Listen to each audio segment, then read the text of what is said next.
Hello everyone, in this video we're going to be continuing our Zero to Ace intermediate series with a little bit of navigation using the C101. Now the nice thing about the C101 is that we have a pretty good variety of different navigational techniques at our disposal. We have traditional dead reckoning, we have VOR, as well as ADF. We're going to be concentrating on both the dead reckoning as well as the ADF and the VOR, as well as a little bit of ILS at the very end there so you can get a feeling for it. So what I've done is I've taken our existing mission, I've tweaked it a little bit. We're starting up here from Nalchik. We're going to go down here to this ADF station, and we're going to swing around and do a landing in Kutaisi. So I'm going to go ahead and make sure everything is set up on my side. I'll go ahead and say player, go ahead and pop over to the thing, press yes, and we'll zip over there and get started. Now, the nice thing about navigation inside DCS is since the world is so small, you almost never have a problem getting around. Now, when we were operating inside of the aircraft previously, as you guys remember from the Yak-52, you probably remember that everything was quite a bit smaller, and that we had less stuff at our disposal as far as controls. You know, basically, what did you have for options? You could push one button for the purposes of setting the ADF. You could push a different button for, obviously setting your dead reckoning as well. This aircraft is a little bit more complicated, and that's going to be actually to our advantage here. First thing we're going to do is we're going to make sure the nav button has been selected so we have control over the navigational devices. We have two basic instruments here. We have our radio magnetic indicator right here, as well as a regular level HSI here. So what I'm going to do is I'm going to go ahead and check out what our frequencies are going to be needing to be, and we're going to go ahead and dial them in. So first one is going to be 525. So that's going to be our ADF. So I'm going to come all the way over here, and I'm going to go ahead and dial in 525. Now, the cool thing is the tooltip walks you through everything you need to do. So in this case, I need a 525, so the middle digit is going to be 2. We're going to go ahead and click on this one. We'll do 52. Again, I'm holding the left mouse button. We'll hold down the right mouse button. We'll go ahead and roll it until we get to 525. Now, one thing we want to confirm is that indeed the instrument is turned on, which it is. We also want to make sure this arrow is pointing towards the one we want to be on, in which case it clearly is.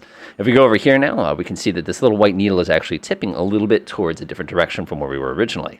We can actually come to the HSI and press this button, and we can also see that it is pointing in the correct direction. Next, what we're going to do is we're going to go ahead and dial in our navigation frequency. This is a little more complicated in this aircraft. If we go down to Kutaisi, we notice that they have channel 44, which is going to be this little station here. This is KTS. Scrolling down here, we also notice that we have a couple other options here, but we're not going to be able to deal with them right away. So channel 44, what does that actually mean? Well, fortunately for us, not only do they have one of these here, but they also tell us what the VOR station is, in which case the frequency is 113.60. So we're just going to come over here, dial in 113. We'll set this right one to 60. Again, I'm just rolling the mouse to dial this in. Now, at this time, we're not going to know much about what's going on here. So if I actually switch over to nav mode, none of these needles are going to dance. The reason nothing's really going crazy here is on account of the fact that we're a little bit out of range, although I do notice that this one does work.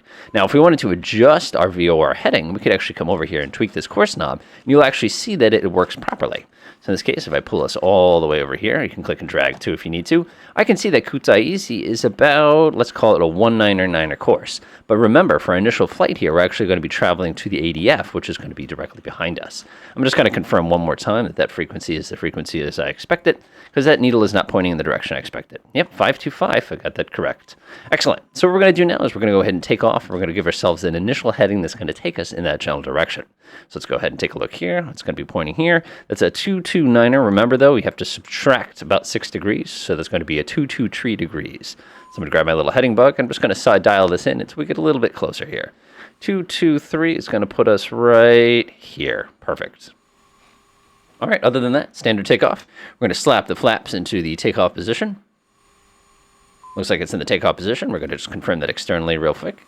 Everything looks good. Everything looks good. Hold down on the brake. Go ahead and give it full throttle. Give it a moment to catch up.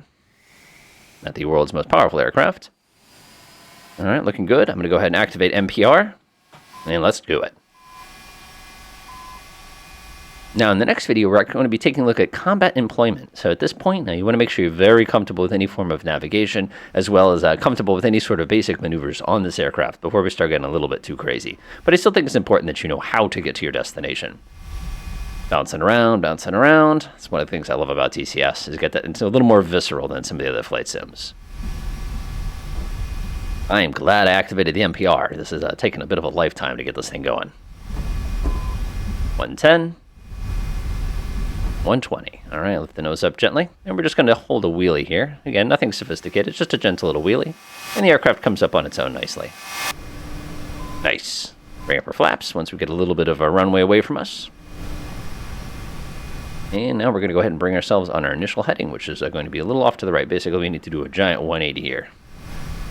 Keep in mind, at low speed, you're going to have less energy in which to maneuver, so be gentle. And we are on our way once again. Now, the climb speed for this aircraft is going to be right around 160 to 180 knots. Generally, I do about 180. That seems to be a good combination of climb as well as everything else. What you'll discover, of course, is as you start loading this aircraft down with bombs and missiles and rockets, that it no longer is able to climb at all. The amount of drag that that stuff will produce will absolutely blow you away as far as how much it will reduce the performance of the aircraft. All right, we're almost on our current course. And go ahead and bring us out. Nice gentle rotation here. And again, we're going to be heading for the Caucasus Mountains, which are fairly large. So we definitely need to make sure we keep our speed and everything in a good spot. There, it looks good. Go ahead and start bringing in some trim. There's nothing on here that'll actually give us the ability to go ahead and hold it like an autopilot or anything like that. So we're kind of stuck on our own, kind of setting things up. All right, going to let go of the controls. We're going to go over to our handy-dandy little director. We're going to click on the heading hold real quickly, and you can see it gives us this nice little needle that tells us whether or not we're on the proper heading. So go ahead and get this thing up just a little tiny bit, and that looks pretty good. And now we don't have to worry about looking down here. We can just concentrate on the ball. I'm going to go ahead and bring the nose up just a tiny bit and get us closer to the 180 knots. Then I'll flip on the IAS, which is simply going to maintain a constant speed. It's going to make our lives a little bit simpler here. And there we go, starting to go up. A little bit to the right, and that looks like a pretty good speed. And now the flight director will actually instruct us both on how to stay on the correct heading, as well as how to keep ourselves as close to 180 knots as possible. In this case, it's going to take just a little bit of practice. I'm going to go ahead and move my head down so you can see a little bit better. And you can see now the flight director's pretty much got us guided nicely. Give us a little couple more blasts of trim. I'm going to shut off the MPR. We don't need to be running that all afternoon. Just sucks down the gas, really. All right. So now we're holding just about everything we needed to hold. Hold the nose up a little bit higher. Perfect. All right, we are right on course. And now basically what we're going to be waiting for is that ADF needle to flip direction. Now, if you're wondering why it's pointing that way, it's because there's multiple stations that have the same frequency, which creates a little bit of interference, but it's not anything too unusual. If we wanted to, of course, do a check to make sure everything's working, we could grab this one, for example, at tree 5 as well. Go ahead and do that during our climb out here.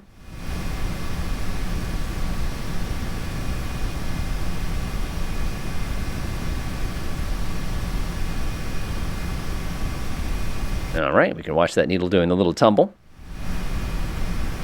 And we know it's definitely working because it's pointing in the general direction where we expected that to be.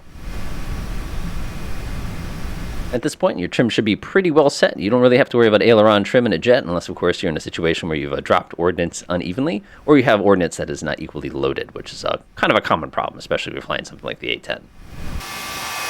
All right, up we go. Let's go ahead and flap up those. We don't need this dangling off the bottom of us anymore. Go ahead and check on my other lights too while I'm at it.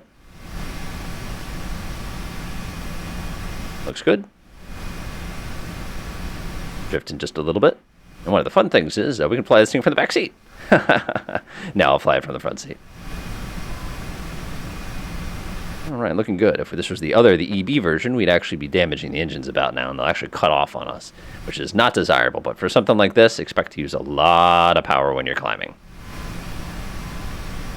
Yeah, looking pretty good so far. We'll go ahead and swap that ADF frequency to see if we're no longer jamming ourselves. Nope, we're still jamming ourselves. Oh well. All right, we'll go ahead and now meet you at the top. All right, we're just about to 20,000 feet or so. Cruise altitudes for jets are completely dependent on the performance and payload. In this particular case, we're carrying nothing. So we could easily get this aircraft over 30,000 feet. But in this case, we're going to hover about 20,000 feet because it's going to give us a pretty good range as far as what we need to do here. Now, remember, if you're carrying a very, very, very heavy payload, it might be very difficult to go ahead and hold any sort of altitude as well. So no matter how hard you try to climb, you never actually hit a point where you can safely come down. Let's go ahead now, hit the altitude hold to activate our little flight director there to make our lives just a little bit simpler. Bring the nose up, a little bit aggressive. Remember, as this thing settles, you're going to find that it almost has like a curve that you have to try to get on the other side of. That looks good. Go ahead and push the nose down nice and early. And again, this aircraft is so sensitive in pitch that even helicopters aren't as sensitive as this aircraft is in pitch. So it takes a little bit of finagling in order to get it to behave the way you want it to. All right, looking pretty good. Nope, it just wants to go all over the place. Fortunately, the vertical speed needle is fairly consistent. There we go. All right, looks about as trimmed out as we're going to get. I've reduced the engine power just a little bit. We're still cruising along pretty darn fast right now, so I'm not worried about it too much. We're getting Mach 0.5, which is actually really, really good for this aircraft. Our actual airspeed here, we're doing about 230 or so. Bring that nose down just a tiny bit. And I'm noticing that our ADF is still pointing towards the Russian station, which is simply a higher power. There must be some cruel joke that they're playing on us. So we'll go ahead and use that other station to go ahead and home in for the next part of our journey here. So I'm going to go ahead and flip it to 335, and I can see the needle starting to flip itself the correct direction there. All right, looks like it's settled about a 208. So I'm going to go ahead and gently turn the aircraft. Keep in mind, as you start getting progressively higher and higher and higher with the airplane, it's going to become tremendously, tremendously sensitive. Every simple little move is going to cause it to lose a tremendous amount of altitude. That's something you're going to have to get used to. You know, when you watch people dogfight, they usually do it at lower altitudes where they have high performance. Once you start getting up to higher altitudes, it becomes quite the project in order to fly the aircraft. Sort of the equivalent of like a Titanic on ice kind of a problem. There we go. Go be just gentle on the controls. Keep in mind as we come out, the aircraft is going to want to launch itself right back up. Again, getting comfortable with controlling the pitch and speed of this aircraft is going to do wonders as far as flying the more sensitive, especially helicopters. There we go. You can see my fingertip controls here working. All right. And we've got ourselves locked perfectly on. Again, now we're using this 335, which is right here out Sassanaki, which we're going to use to get to Kutaisi. We're just going to hold that nice and steady until we get ourselves over these mountains, of course, and we're able to actually go ahead and bring ourselves in. Now, one of the great things about VOR navigation is we can actually select the course that we actually want to travel to for the purposes of getting to our destination. Let's go ahead and get this thing as trimmed out as I think I can get it today. So what I'm going to do now is I'm actually going to use the ADF, which we're doing now, fly it to Sinaki, and then I'm going to use the VOR to line ourselves up at the end of the runway. So in this case, if I use my little device here, I can see it's about a 70 degree heading. So what I'm actually going to do, well, first I'm going to arrest this incredible descent this aircraft has decided to put us on. You cannot fly this aircraft hands off, that is for sure. That looks good. Let's go ahead and set the course now to 70 degrees. Perfect. So now what happens is once we get to our destination, we can now use that needle as a way to line ourselves up at the end of the runway as well. Speed up time a teeny tiny bit. And now it's just a matter of trying to fly something that's already sensitive with an extremely sensitive controller. All right, we'll see you right before we get the swap on the ADF. All right, we're just about to our location where the needle is going to be flipping on the ADF. I'm noticing it's getting very, very sensitive. We're actually to check the world map. You can see we're right about to cross over the top. Time to go ahead and start descending. A descent in this aircraft is super simple. I'm going to go ahead and pull the throttle all the way back. Remember, you don't have to worry about an angry propeller overheating or cooling down. And then to make things a little bit quicker, I'm actually going to go ahead and pop out the speed brakes. There they go. So now they deploy it out the bottom, as you can see, and they will get us slowing down in a hurry. The problem is now the aircraft has kind of a tendency to pitch itself up as we start our descent. Now with this aircraft, when we're descending, the only thing we really have to worry about is not crossing this little barber pole right here. There we are. And you can see we're coming down pretty aggressively. And there is, see how the ADF needle is starting to get very unstable? That means we're getting tremendously close to the station. Once it's flipped directions, then most likely, if we've done our calculations correct, we're going to have to start lining up with our VOR as well. Remember, this is our desired course, and this is where we are. In this case, we're going to cut it off. So what we'll probably do is cross the ADF, and then bring our heading to about 120 or so for the purposes of going ahead and lining ourselves up. The speed brakes on this thing are amazing. I'm going to go ahead and push that nose way down. Generally, if you want a more relaxing descent here, you can leave the speed brakes out of the equation and simply make your way down. Looking pretty good so far. You can see I've got myself down at a 15-degree angle, which is extremely steep. There we are. Perfect. Again, very few aircraft, civilian-wise, are able to pull something off like this without the assistance of speed brakes. Just kind of enjoy my little descent here. Oh, look at how sensitive the ADF needle is. We're starting to get very close to the station.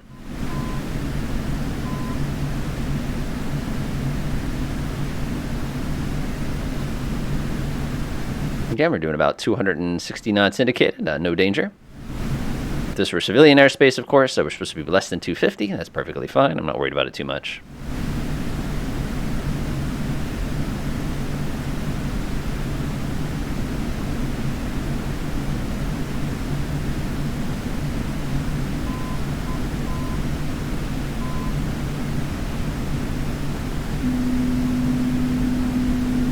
Notice the landing gear warning has just come on. And that should be enough. I'm going to go ahead and retract the speed brakes after I level the aircraft off.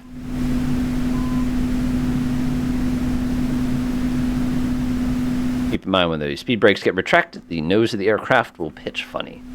All right, 4,000 feet. Perfect. Now that we're down at the thicker altitudes, the thicker atmospheres, I should say, notice we're getting a warning here because our landing gear is not in the down position. It's basically giving us a heads up saying, hey, you shouldn't be doing that. Don't do that. Of course, there's an emergency button. I love that. Fortunately, we don't have the gear don't make noise button. But the alarm went off, so we're good. Give ourselves a little bit of trim, bring the power back in. And at this point, we're still heading towards that ADF station that we had a little bit earlier. We're going to hit that ADF station, and then we're going to go ahead and bring ourselves around. All right, bring it up a little bit more. Looks pretty good. Let's take a look out the window. And you can see our navigation so far has been perfect. We're homing in on this beacon right here. And as soon as we get to it, we're going to start making our way down to the river. Now that we have a little bit of altitude, this aircraft is going to be a little bit more easy to control as far as pitch because the air is so much thicker.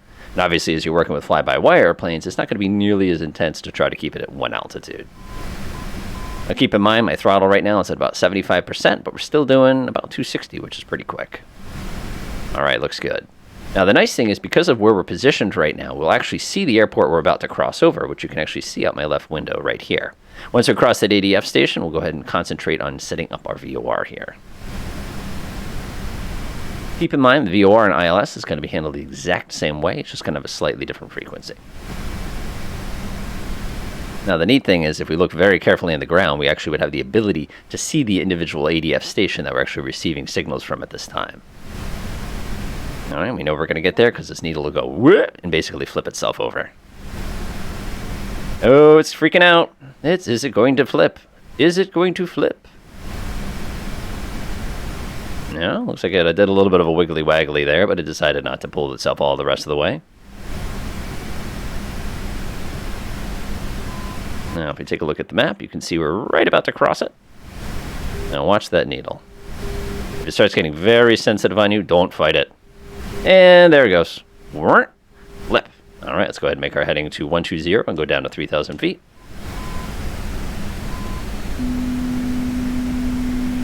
I'm getting a warning again about gear, but that's okay.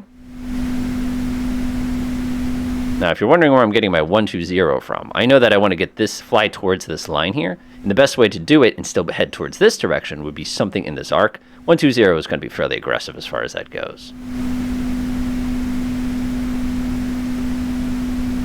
There we are, 120. Cancel my turn out nice and early. And now we're just going to wait for that line to go ahead and make its way towards the center. It should not take long. We're awfully close to our destination.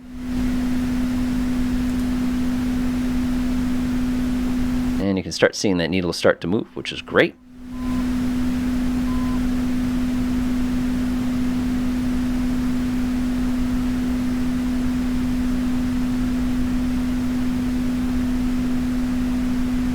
All right, looking pretty good. Got our 3,000 feet.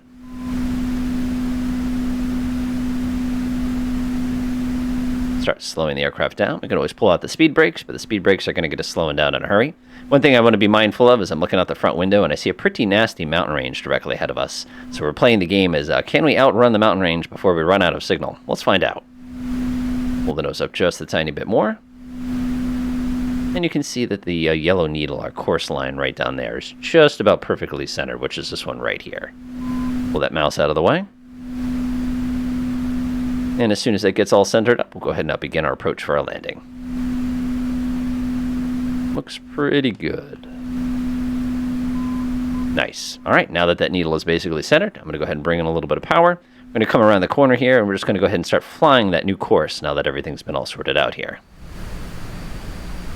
Just a little bit, and theoretically, if we've done everything perfectly, there should be a runway right off of our nose. Give ourselves a little bit of trim here.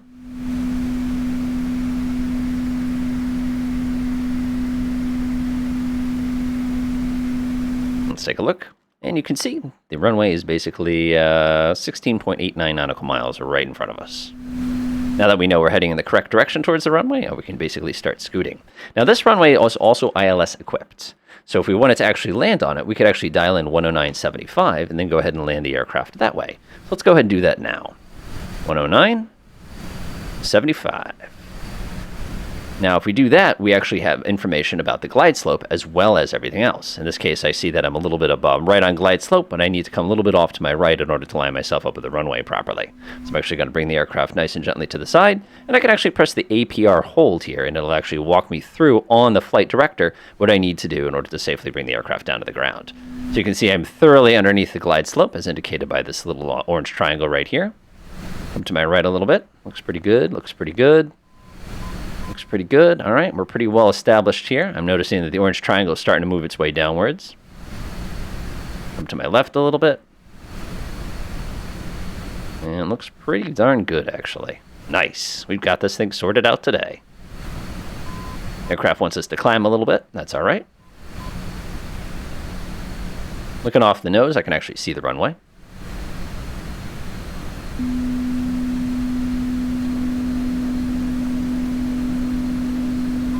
All right. Now I can see that the triangle is starting to get close to the center. We'll begin our final approach descent once we go ahead and center that triangle. The one I'm looking at is going to be this one right here. And I notice I'm slightly off to the right as well. Now the interesting thing is when you move to things like the F-16, this is the same process, except you can see out the front windshield to do it.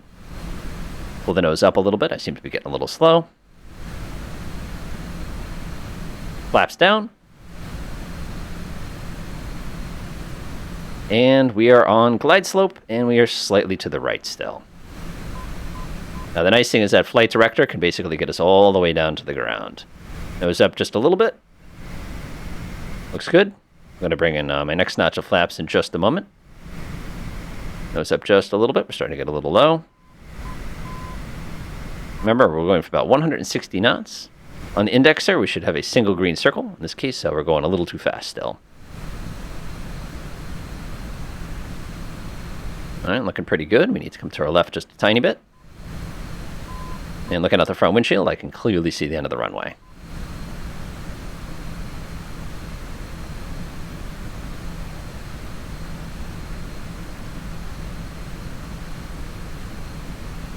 Next landing gear, I should say next flap setting. Nose is going to come down a little bit more. Bring it back up. And now we need to start looking at the indexer. So it looks like we burnt a lot of fuel, so we're nice and light. So now that we put that flaps down, notice the nose is down a little bit, which means we're coming much too fast. If I pull back a little bit, you can see everything kind of sorts itself out. All right, so now we can see our radar altimeter is now identifying our current altitude above the ground level.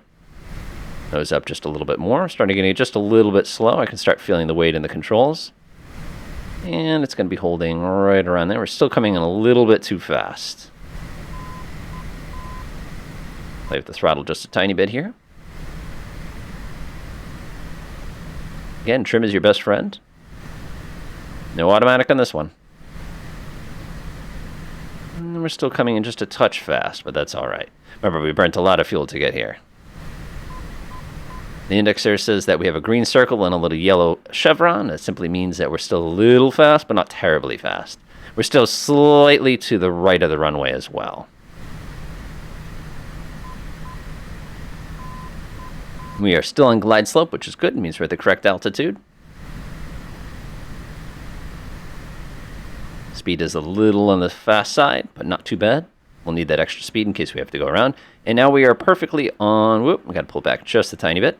And now we're at a single green circle, which means we have found our approach speed, which works out to be about 135 knots. Reduce the throttle just a little bit. We're just trying to keep that nice and smooth. Looking for a radar altitude of 200 feet, which is going to tell us we need to decide whether or not we're going to land. Green circle. We're right on glide slope. We are just slightly to the right still. Again, I'm concentrating on the flight director. See if I can do this with my right hand. Right there. Goes up just a little bit. Airspeed's getting a little slow. Increase the throttle smoothly. Remember, this thing takes a while to accelerate. Looks good. Bring the throttle back just a little bit. All right, we're getting a little fast. This is the great thing about not carrying any external munitions, is this thing just wants to go. Goes up just a little bit. All right, looks good. Looks pretty stable, looks pretty stable. Still a little fast, but that's okay. 300 feet above ground level. There's the marker. You know, beeping at us. 200 feet. Landing. Now we're aiming for the big old touchdown zone right there at the end. Nose is going to come up. We're going to smoothly reduce the throttle. And we overshot it a little bit, but that's okay.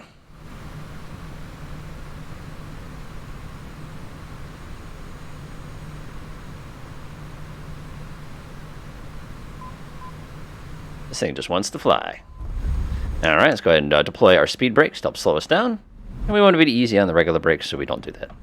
All right, so hopefully this video was helpful as far as helping you with your navigation woes. Again, this aircraft, a lot of the concepts on it you're going to see in other aircraft as well. There's other navigational technologies and techniques out there as well that you can see in different types of aircraft, but that's something we take a look at for another day. Enjoy.